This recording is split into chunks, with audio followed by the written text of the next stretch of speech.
Who remembers Dungeon Siege? If you were gaming in the early 2000s and missed it, I feel bad for you. This game was pure magic. It had dungeons packed with secrets, epic villains, tons of cool weapons, and one of the best companions in gaming history, your trusty pack mule.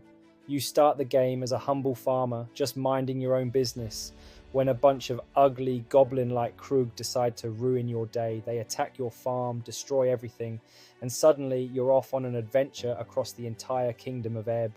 What starts as a simple mission to warn the next town turns into an all-out war against dark forces, and along the way, you meet some absolute legends who join your party. There's Gjorn, the noble warrior who's basically your first proper battle buddy.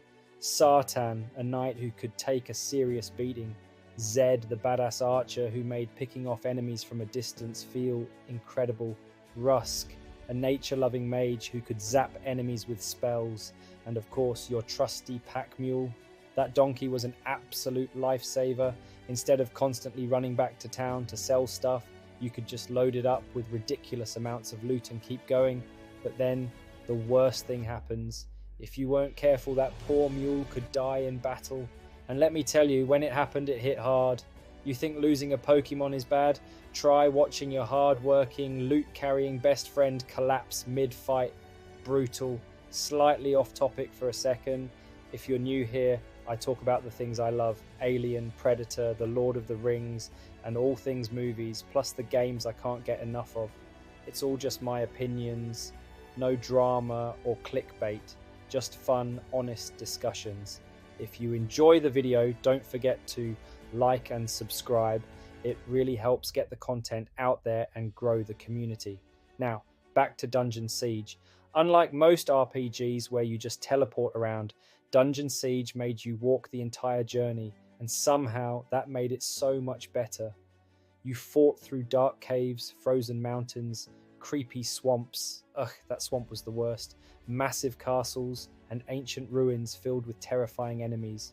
And the best part, no loading screens. You just kept going, seamlessly traveling from one area to the next, which made the whole thing feel like a proper epic quest.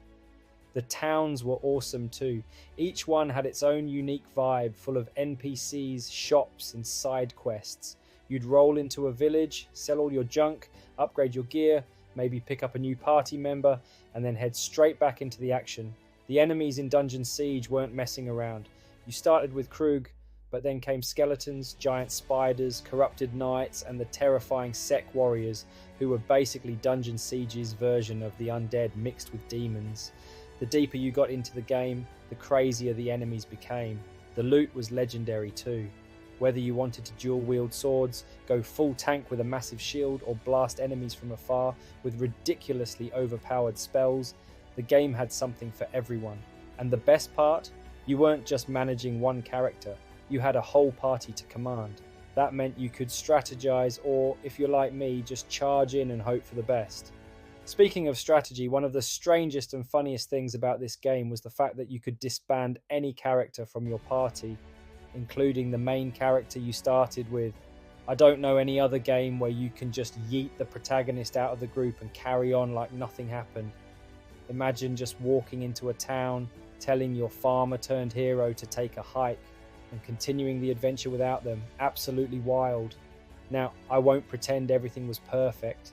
The controls could be clunky at times, especially when you got on lifts. Navigating through the mines felt like solving a puzzle just to get from one place to another, and those tiny elevator platforms, good luck squeezing your whole party on them. It was frustrating, but so what? The game made up for it in so many other ways. Listen, I love Diablo 2, but Dungeon Siege had something extra. The seamless world, the party-based combat, and the sense of adventure made it feel more like an epic journey rather than just dungeon crawling for loot.